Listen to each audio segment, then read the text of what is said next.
Today we're going to be learning about Bokashi composting, how to set up your own 5-gallon bucket, and how powerful these anaerobic microbes can be to your composting process.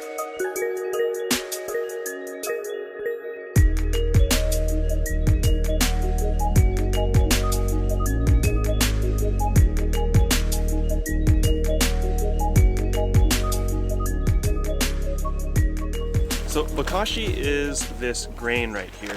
So this grain here is inoculated with EM1 and purple non-sulfur bacteria. EM1 has billions of strains of lactobacillus, and these are really powerful anaerobic microbes that are going to ferment our kitchen waste. And what's so amazing about Bokashi that's different from aerobic hot composting is that you can basically put anything into this anaerobic digester. So you can do meat, dairy, things like eggshells will break down way faster once they ferment and you put them in your compost pile. And it's one of the ways that I've been able to achieve temperatures of 160 degrees Fahrenheit in my backyard small compost piles. So besides the fact that it is a gigantic source of microbiology, it's also going to help break down the nutrients, and you'll be able to make a much more nutrient-rich compost at the end. And I'm going to give you guys a few different ways that you can use Bokashi. You can add it to a compost pile, you can add it to a garden bed before you use it. You just want to let the Bokashi sit for about 2 weeks, up to a month, because it's so acidic, before you plant into it. You can just bury it in the ground for a month and let it turn into soil that way. There's a lot of ways to use it. I personally use it in my composting system, and if you want to learn how to make really good aerobic compost, check out the video here and I will show you how I'm using the Bokashi in my composting system as well. So the big reasons that you want to do Bokashi composting is it allows you to compost anything, and I've been able to now not throw away any type of food scrap because of it.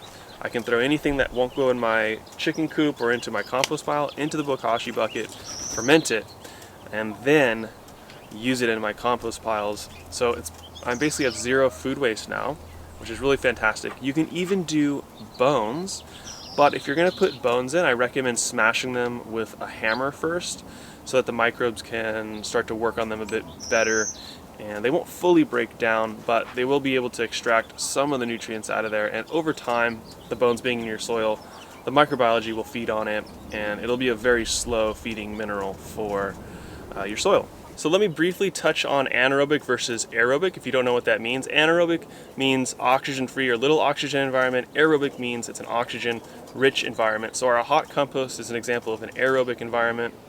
Now anaerobic, a lot of people might tell you you shouldn't be messing with anaerobic microbes, but that's really not the case. In an aerobic tea or an aerobic compost pile, yeah, you want to keep the pile aerobic, but we can use certain anaerobic microbes in order to do processes for us. So the microbes in our gut are anaerobic. The microbes that we use to ferment alcohol, those are anaerobic. In yogurt, that is anaerobic. So those are some examples of healthy anaerobic microbes, and there are many of them. So I just want to dispel that myth first of all. And anaerobic composting and this type of system has been used in Asia for hundreds of years, if not thousands of years. Bokashi was developed, they don't know exactly where it started, but it's very popular in Korea and Japan. And that's why it's called Bokashi. It's a Japanese word. So if you're worried that I'm saying the word anaerobic, don't be, because this is a very safe process. The good guys that we have inoculated in our Bokashi brand outcompete any of the bad guys. So what are you going to need to start your own Bokashi bucket? Well, you're going to need a vapor sealed bucket, just like this one. And you can even buy Bokashi based buckets that'll have a little tap, because there is some juice that will run off that you can actually use to dilute and then water that into your garden. I personally don't do that because I'm not creating too much liquid in the bottom here because of the ingredients I'm typically putting in here. But if you drain off some of that leachate, it is a bit better for the bucket, especially if you're having issues with it being overly anaerobic, where it becomes putrid smelling, which is a bad thing. And we're going to talk about some troubleshooting and what to look for if the bucket goes bad. So here's a vapor sealed bucket, and inside of there, that white fuzz that you're seeing is excellent. We want to see that. So this is just a bucket that I had sitting around. You're of course going to need your Bokashi grain. I get mine from SD Microbe, and this is a friend of mine who's doing really excellent work with this. He uses organic spent beer grain from a local brewery here in San Diego. Flaky wheat brand, the EM1. He uses kelp, rock dust, trace minerals, comfrey, and beet fermented plant juice, which he gets the comfrey and the beets from me actually and ferments them. So you're actually going to get some of the microbes from my actual farm in the Bokashi when you buy this. So if you go to sdmicrobeworks.com and use the code NATURE77, you'll get 10% off when you buy this. So I'll put a link down in the description to his website if you want to check it out. And so lots of goodies in this. And he's had this microscoped before, and there's just tons of beneficial bacteria, healthy nematodes, and all that good stuff. You're of course going to need some kitchen scraps or waste that you want to throw in there. And like I said, everything's allowed in there, so you could even put like a chocolate cake or anything really in there. And then you're going to want something to smash down the waste that we put in there, so that we're trying to push out all the oxygen out so that the anaerobic microbes can do their best work. Okay, so let's go ahead and set up our new bucket. And at the end, I'll also show you a bucket that I've had fermenting for a while now, so you can kind of see the difference. So the first thing, the beginning of our bucket, we're just gonna put a handful of the Bokashi grain at the bottom. And then we'll start adding in our kitchen scraps. Now, one of the big mistakes I know I made in the beginning when I started doing this a couple years ago was I wasn't putting enough Bokashi in between the layers. So do a layer of about 3-4 inches and then add in a full handful and cover the surfaces. If you don't do this, then what can happen is it can start to go a little bit more stinky, which you don't want. You don't want it to be putrefied. We're going for a nice fermentation. And what you can do is smash it down. So the fermentation, we're looking for a specific smell. We don't want it to smell like death.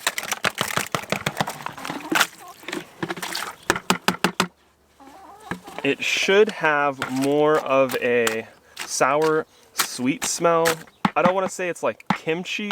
It smells a little bit gnarlier than kimchi, but it's going to have a pickled, fermented smell. That's what you're going for. If it smells like death, then something has gone wrong in the bucket. Okay, next layer. And something I like to do in my collection buckets, what I'll do is we'll actually sprinkle a little bit Bokashi in the bottom of there, so that as I'm adding to my kitchen scraps in my house, it doesn't start to stink too bad, and when I bring it out to the bucket, it's already been inoculated with good microbes. So there's a little bit of fish carcass in here. I've got tons of eggshells. Something I really like is that the eggshells just melt when you add it to a compost pile. So it's really good for that.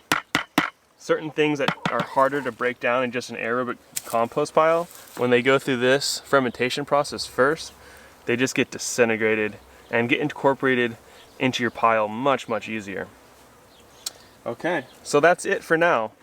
And I'm going to continue to add this to the bucket until it gets to the top. When it gets to the top, I'll do one more big handful at the top and then seal it. Of course, press it down as much as you can. Another suggestion is you could put a plate in here with like a rock on top, and that'll help push out even more air. And that's a good tip for success. So I'm going to put this on really tight because we want to lock out oxygen. So if this was a finished process, let's say I filled it up to the top, we would let this bucket sit for 2 weeks and fully ferment, and then we could take it and either put it into a compost pile or bury it under a garden bed for 2 to 4 weeks, or we could bury it in the ground and let it turn to soil that way. So here's an example of one of my other buckets that I have going. And when I'm digging into this, it does not smell disgusting. I have to like find the smell even. There it is. Yep, it's got that pickled, almost sweet smell. You know, this doesn't smell like roses or anything. This isn't, but it should have a pretty good smell. If you know the smell of fermentation, you'll know what I'm talking about. So as you can see, Bokashi is a really simple process, and it doesn't take too long to learn the smell and what's right and what's wrong. And I'll put an article down in the description below to help you if you'd like some more information about it. And in the future, I'm going to make some videos about other uses of Bokashi. You can use it for other things other than just composting. You can feed it to your animals to help reduce the smell of a chicken coop and increase the health of your animals, your pigs, whatever farm animals they might be. And they'll be inoculated with that beneficial bacteria, comes out through their manure, and then in here it goes into the bedding that I eventually turn into compost. So Bokashi's been something that's really helped me for raising animals as well. And there's many other uses for it as well. It can even be added directly to your garden beds. So Bokashi is a very interesting subject, and these biological methods, to me, these are the future of natural farming. And you know, this coincides with Korean natural farming as well. They're using processes similar and more advanced than this to create nutrient-rich soils and increase the diversity of microbial life.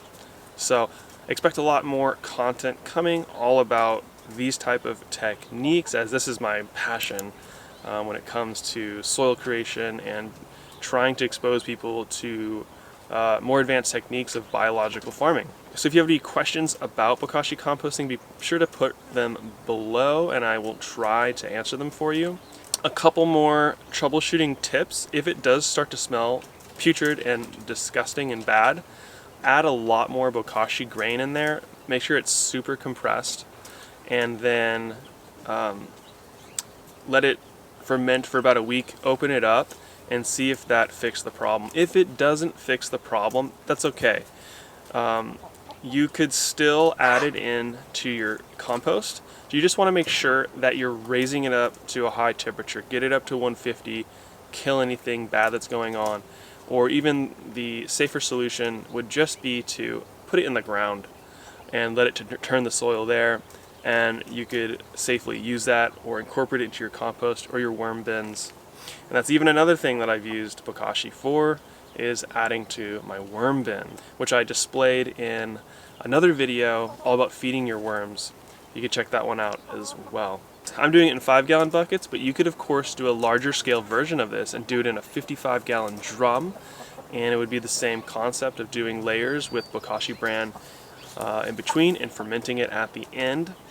So it's fantastic stuff, and will allow you, if you maybe have access to restaurant scraps or large volumes of waste, it would be a way to break it down and pre-ferment to get it ready for a larger compost pile. And it's just going to make nutrients far more available, increase the biology of your final compost exponentially. So I just can't recommend Bokashi enough.